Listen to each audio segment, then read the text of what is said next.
Naniniwala ka ba na ang nakaraan ay hindi talaga lumilipas?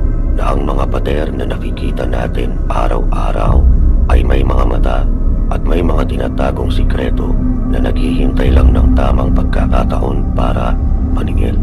Kung ikaw yung tipo ng tao na mahilig maglakad mag-isa sa gabi, pagkatapos mong mapakinggan ito, baka magdalawang isip ka na.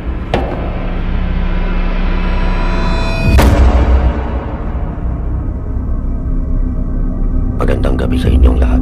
Welcome muli sa Kailakbot PH. Kung bago ka pa lang dito, huwag kalimutang mag-subscribe at i-hit ang notification bell para lagi kang updated sa mga kwentong hindi mo gugustuhing mapanaginipan.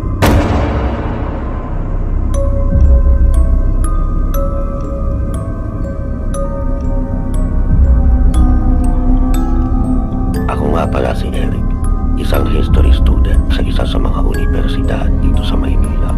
Pero bukod sa pag-aaral, may isa akong hobby na hindi alam ng marami.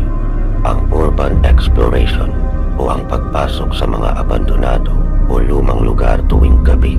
Sanay na ako sa takot. Ilang beses na akong nakapasok sa mga lumang ospital, abandonadong bahay sa probinsya at mga sementeryo. Pero iba ang Intramuros. Alam nating lahat ang history nito. Dito dumanap ang dugo ng libo-libong Pilipino at Kastila noong panahon ng gera. Dito naganap ang mga torture, pitay at kung ano-ano pang karumal-dumal na pangyayari.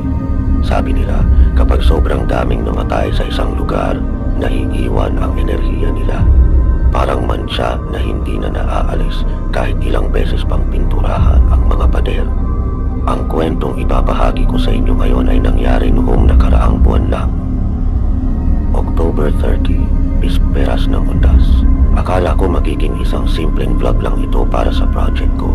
Hindi ko inakala na ito na pala ang huling beses na tatapak ako sa loob ng walled city ng mag-isa.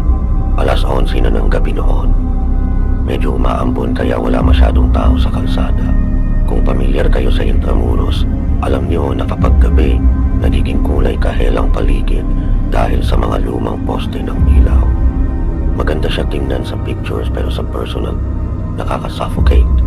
Naglalakad ako noon sa may banda ng General Luna Street, papalapit sa Fort Santiago. Ang plano ko, kumuha ng B-roll shots ng mga lumang pader habang walang tao. Dala ko ang camera ko at isang audio recorder. Gusto ko sanang hulihin yung tinatawag nilang EVP o Electronic Voice Phenomenon. Malay mo, di ba? May marinig ako.